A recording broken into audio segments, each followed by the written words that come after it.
조직상 그 좀 문제가 있으니까 이걸 좀 좋게 선관위 조직을 갖다 이어받아가지고 선거 후에 그때 4월 23일 선거 있지 않습니까? 선거 이후에 이걸 좀 조직 특위식으로 해가지고 이제 어떤 세부지 다듬기로 했는데 회장님이 취임하신 다음에 그걸 껄 거 없다 생각하셨는지 조직을 없애버렸다 하더라고요. 조기 해산했다 그러더라고요. 그러니까 선관위 조직을 갖다가 이어받아가지고 선거가 끝난 다음 사실상 4월 23일 날 우리 회장님 취임을 하셨는데 그 선관위 선거를 하다 보니까 조직 구성상의 문제가 있으니 관리가 되니까 이걸 좀 이제 해결하기 위해서는 선관위 조직을 그대로 선거 이후에 끌고 나가면서 거기서 좀 문제점을 해결하자. 그렇게 해서 그 발전적인 방향으로 소공을 이끌자고 얘기를 했는데 갑자기 회장님이 취임하신 다음에 조직 그걸 또 빼가지고 그 선관위 조직을 갖다가 조기 해산해서 자기 체제를 공고했다는 주장이 있습니다. 그 부분하고요. 두 번째가 좀 아픈 지적이 되실지 모르겠지만은 지금 미용사협회 우리 그쪽에서 한 지적 그 얘기를 하는 걸 들어오면 소장을 살펴보면은 우리 회장님이 이제 그 한국영상문화시설업중앙회 자체가 사실상 1인 단체고 그 다음에 원래 이제 8개 시군, 9개 시군인가요? 9개 광역자치단체에 그 걸쳐서 이제 회원이 이제 50명 이상이 돼야 되는데 사실상 이 우리 회장님이 출신했던 한국영상문화시설중앙회는 유명무실한 단체인데 자격도 안 되는데 어떻게 소공련 이 회장이 될 수 있느냐 이런 지장이 있습니다. 이게 두 가지 좀 나는 질문을 좀 부탁드리겠습니다. 선관위에서 그 권은주 위원장이 한 거는 거짓이고요. 첫째, 뭔 문제가 있었냐면은 단체가 통상적으로 단일 후보가 되면은 회의를 대부분 한 5번 내외 합니다. 그리고 회장 후보가 나와서 등록비가 1,000만 원이었어요, 저희가. 그러면 모든 단체가 운영되고 뭐 하면은 목적 비용이 다 있는 거예요. 목적 비용이. 그런데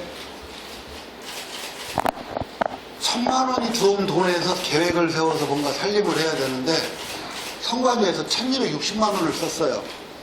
그러면 회의를 9번을 했는데 회의비라고 해서 선관위원들이 130만 원씩 다 찾아갔더라고요. 이런 건 제가 단체 생활을 이렇게 한 30년 이상 했는데 처음 봤어요. 이런 정말 엉망으로 이렇게 하는 계획도 없이 다른 예산을 갖다가 선관위에서 쓰는 예는 보다 저는 처음 봤고, 그 다음에 회장이 되기도 전에 내년에는 뜨거워진다 뭐온다 뭐 해가지고 이 단체를 부추기는 거예요. 선관위 위원장 입에서. 그거는 이게 공적인 기구인데 이거는, 그리고 만약에 18개월 동안 만약에 하게 돼 있다 그러면은 그거를 이 업무를 못 할 정도로 이상한 얘기만 던지는 거예요, 이 단체. 그러니까 많은 정관위원들이 12분이 계신데 12분이 되게 선관위라는 건 그냥 필요할 때 특별위원회예요. 대부분 단체가 만약에 선거 전 3개월 하고 선거 끝나고 혹시 마무리까지 3개월 해서 이렇게 기는 건데, 이게 우리 단체에 만약에 이런 게 있어요. 만약에 공적심사위원회가 미리 결성이 딱 되면 만약에 상임이 나온다든지 그러면 누가 그 권한이 있는지를 알아서 이상하게 왜곡돼서 로비가 들어가고 이럴 수 있다는 거예요. 그러면 선관위가 최소한의 이 단체를 위한다고 하면은 경선이면 경선대로 만약에 뭐 2,000만 원이 들어왔다 그러면 거기 내에서 살림을 해야 되고, 또 1,000만 원이 들어왔다 그러면 미리 다 알기 때문에 계획 수립을 해서 우리가 언제 이런 걸 다루고 이런 걸 다뤄서 한다. 그런데 2년 전에 우리가 경선할 때도 8번인가 회의로 다 끝나서 아무 이상 없이 그 회의 기본 자료들이 있어요. 그럼 올해는 상식적으로 봐도 아무리 많이 해도 5번 이상 할 의미가 없어요. 그런 부분들이 자꾸 문제가 발생되니까 정관위원회 사안이 나온 거예요. 그래서 이게 상설위원회가 있고 특별위원회가 있고 이렇게 하는 걸로 해서 이번에 이사회를 거쳐서 정리된 거지, 어떤 특정인에 대해서 뭐 장단점을 가지고 한다 이런 것은 말하기 좋은 사람들의 그 변명인 거고, 분명히 문제는 발생됐습니다. 그 문제를 예방하기 위한 방법으로 조기에 새롭게 틀을 잡은 거로 이렇게 저는 알고 있습니다. 왜냐하면 정관위원 12분이 여기에서 2번 그 용인에서 1박 2일로 해서 4일에 걸쳐서 전부 규정 모든 걸 다뤘어요. 그래서 우리 이사회하고 총회에다가 안을 낸 거예요. 근데 거기는 저는 한 번도 들어가 본 적도 없고 저는 개입한 적도 없어요. 그리고 오늘 그 우리 임원방에도 정관위원회 12분이 글을 띄워놨더라고요. 왜 아닌 걸 기라고 호도하느냐 이런 식으로 해서 제가 좀 이따 보내드릴게요. 오늘 떠있는 거를. 정관위원 12명이 일치단결로 지금 오늘 어필을 했기 때문에 이건 제 변명이 아니라 그분들의 얘기를 제가 전해드릴 거고. 자, 소상, 협회 뭐 소송건이니까 제가 신중하게 말씀을 드릴게요. 소상공인 업종들은 아시다시피 창업에서 5년 내에 한 70% 이상이 폐업하는 게 현실이에요. 우리 단체가 보통 11~12개 지역 내지는 전에는 16개, 지금 17개 시도지만 전국에 제가 과역에 해당될 때 4,500개가 있었고 소극장이 약 200개가 있었고요. 자동차 극장이 또 한 20여 개가 있었던 단체예요. 그런데 이 게임 시장이나 스마트폰이 나오면서 어디까지 줄었냐면 지금 우리가 작년 12월부터 자료조사를 다 했어요. 문화체육부에 의뢰를 해서 지금 우리 회원이나 특별회원 단체가 지금 한 580개 정도 남아있더라고요.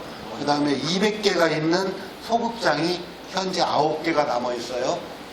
그 다음에 자동차 극장은 아시다시피 거의 다 없어지고 요즘에 뭐 구청에서는 자동차 극장 해가지고 이 교육을 저희들이 위탁을 받아서 사단법인이기 때문에 교육을 하는 단체예요.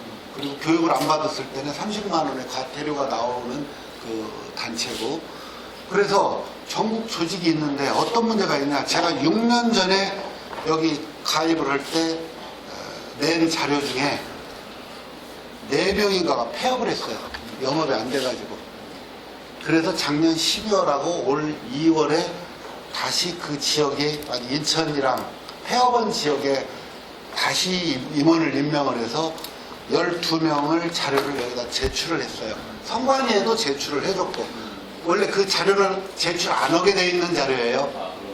가입할 때만 하게 돼 있는 단체니 저거니까. 그런데 후보자로 나오기 때문에 그거를 선관위에서 내줄 수 있냐라고 의뢰가 와서 제가 선관위에다가 제출을 해줬어요. 그리고 선관위에서 이용사협회 소송건에 대해서 내용증명이 와서 선관위에서 그거에 대한 답을 보내준 걸 제가 가지고 있습니다. 그게 법원에도 들어가겠지만, 그래서 현재 무슨 뭐 50개가 되냐 안 되냐 그러는데 현재 남아있는 이 업종 수가 500개가 넘어요. 그러니까 왜 이런 1인 단체다 뭐다 이런 일이 벌어졌냐면 2년 전에 여기에 내용을 한번 심하게 겪은 걸 아시는 분들 아실 거예요. 선거가 있어가지고 지금 최승재 의원이 후보로 나오고 이봉순 현재 여기 부회장으로 있는 분이 선거로 나오면서 모 신문사에서 너무 깊이 개입을 했어요. 어느 한쪽 편을 도와주기 위해서. 그래가지고 선관위원장이고 뭐고 전부 뒷조사를 했어요. 그런데 사무실이 7층에 있다가 3층으로 이사하는데 7층 가니까 아무도 없더라. 이렇게 해서 기사가 나간 적이 있어요. 소상 의심을 말씀하십니다. 또 제가 그렇게 걸어놓고 싶지는 않아요. 지금은 뭐 아직 뭐 휴관인지 모르겠는데. 그래가지고 그때 선거관리위원장 뭐 이렇게 어떻게 보면 중립적인 분들을 공격한 적이 있어요. 그러니까 그 기사를 가지고 지금도 뭐 1인 단체다 뭐다 이렇게 하는데 그거는 타더라라고 보시면 됩니다. 네, 만약에 이런 거예요.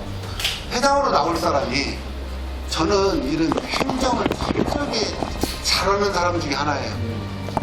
여기 단체 오기 전에 다른 단체에서 제가 총무위원장을 한 7년을 해서 한 300개 단체 있는 단체에서 제가 업무를 많이 했어요. 그리고 연합회의는 올해가 21년차 활동을 하고 있고 그래서 내가 하나가 있으면 모두 여기를 회장으로 나오겠어요. 그래서 법은 그래서 지금 다룰 거니까 제가 여기까지